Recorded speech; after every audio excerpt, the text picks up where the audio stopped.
皆さんこんにちは。三上正史の趣味は園芸チャンネルです。いつもご視聴ありがとうございます。さあ今日はね、マレーシアのちょっと植物園を探索してるんですが、とてつもなく巨大なある植物を見つけたので、こちらご紹介したいと思います。ご覧ください。こちらです。いやー、すごいです。こちら、ガジュマルの木です。凄まじい大きさのガジュマル。これね、動画で伝わりますかね。十分大きく育ったね、シェフレラがここにあるんですけど、シェフレラの木をはるかに凌駕するこの大きさ。いや、優にですね、10メートルは余裕で超えてますね。15メートル以上いってるんじゃないかなってぐらい、とてつもない大きさです。いやー、ガジュマルの木はこんなに大きくなるんですよ。もうね、これ空中に出てくる根っこ、気根っていうんですけどね、もはや本来の幹がどれかわからない状況。気根が至る所に出てきていて、これね、ドラセナがね、いるんですけど、ドラセナ、下からね、生えてきていたんです、ドラセナが。ですが、もう飲み込まれてますね。いやいやいや、まるでドラセナが途中でくっついているみたいな、着生しているみたいな状態になってます。こんな仕立て方できないですね。自然がもたらす芸術です。いろいろな観葉植物がくっついて生きてます。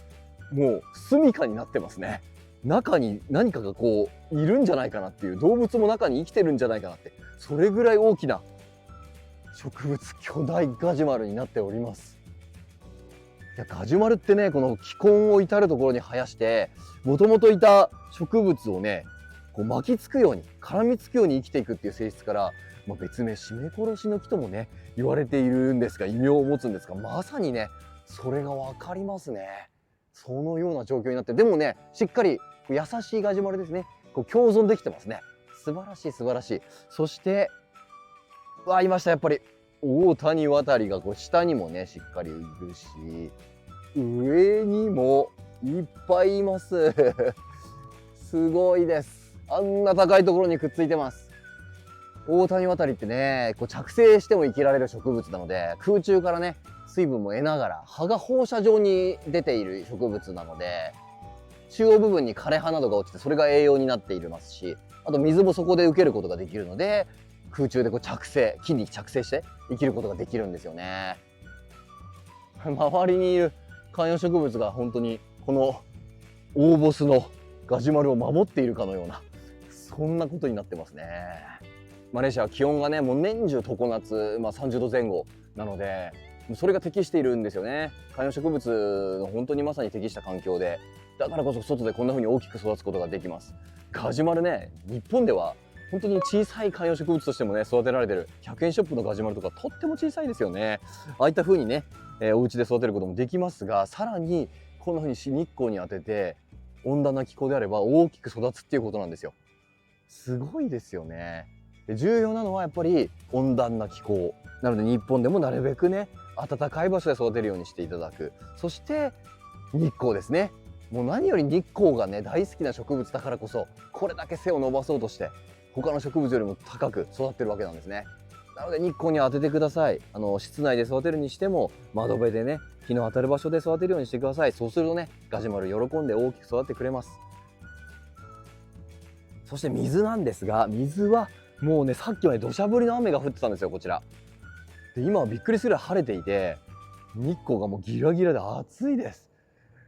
で、1時間ぐらいでね止んだんですよ。もうそんな感じでしょっちゅう雨が降っては止んで、カラッとねびっくりするぐらい晴れるんですね。それの繰り返しなんですよ。もうそれってすごく理想的で、なので鉢植えで育てる場合も土は乾くまでしっかり待ってください。土が乾いたらやるときはもうたっぷりとね土砂降りの雨を降り注いでください。でね、水はこの全体にね受けて、葉っぱにもね当たった後ってもうキラキラと輝いてるんですよね。みずみずしいです。なので葉水も重要ですね。お家で育てる際にね、葉っぱの乾燥っていうのも植物弱ってしまいます。じゃあやっぱり自生地こうやって来ると、僕らがシャワー浴びるように全体でね、植物株全体でこの水を浴びてるんですよね。そうやって生きる植物ですから、葉水霧吹きでいいですから、時折ですね葉水をかけてあげてください。葉っぱからもね水分吸収してくれますので。あとはですね、植物園でこちら育ってますから、当然ね肥料はしっかり与えてありますし、もともと自生している場所に行ってももう動植物がいっぱいなので、そういった場所でこの栄養が豊富なんですよね。肥沃な土地で生きてるからこそ栄養をしっかりと吸い取って、このガジュマルは特にね、気根、空中に出す根っこからも土についたところの中から、もちろん土の中からも養分吸い取りますし、空中に出ている気根、もう空中の養分もね、この吸収しながら生きることができる、水分も吸収して生きているからこそ、こんな風に大きくなることができるということで、肥料分非常に重要です。観葉植物で肥料悩んだらですね、ボタナイスシリーズという観葉植物専用のシリーズ出ていますので、こちらですね、こういったものを売ってます。肥料はですね、置くだけ簡単錠剤肥料というですね、とっても簡単です。鉢のサイズに合わせた量もね、書いてあって、頻度も書いてくれていますので、匂いも全然なくて、もう本当にただ置くだけでね、水やりすると溶け出して効いてくれて、とても簡単に使えるので、そういったものをね、使っていただけたらと思います。あとはですね、その必須のね、栄養素の肥料だけじゃなくて、他にもいろいろな栄養をね、吸収して生きているわけなんですね。そういったものもね、補ってくれるのがね、またボタナイスシリーズにも出ていまして、元気を育てる濃縮液というのが出ています。こちらもですね、肥料と一緒に併用していただけるとね、より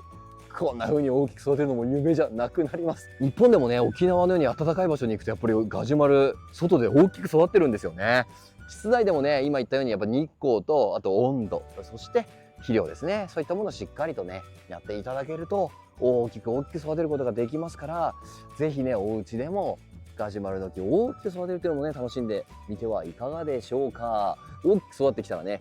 この大谷渡りをね、アスプレニウムって言いますが、小さいものを買ってきてちょっとね自分で着生してみるっていうのもありかもしれませんね。はい、というわけで今回はちょっと植物園で見つけた巨大ガジュマルの木ご紹介しました。いや、夢がありますね。こんな風に植物はね、力を、ポテンシャルを秘めているっていうのを感じます。もう何年も何年も生きてくれる植物ですから、ぜひね、皆さんの一点物のガジュマルの木も育ててみてはいかがでしょうか。以上、三上真史の趣味は園芸チャンネルでした。ありがとうございました。三上真史の趣味は園芸チャンネル初バスツアー in 山梨開催決定いたしました。2025年9月21日日曜日開催です。東京の新宿発着のバスツアーで山梨へ向かいます。行きのバス移動を一緒に楽しみながら、山梨では食べ放題のぶどう狩りにガーデンでのハーバリウム作り、足湯など盛りだくさんの内容となっております。ぜひ一緒に癒しの旅思いっきり楽しみましょう。詳しい内容は概要欄にリンクを貼っておきます。そちらの方からお申し込みも受付中です。皆様のご参加お待ちしております。そしてメンバーシップも開設中です。月1回のライブ配信など皆様と一緒に楽しんでいけたらと思っております。概要欄に詳しく載せてありますので、そちらもよろしければぜひチェックしてみてください。チャンネルの応援本当にありがとうございます。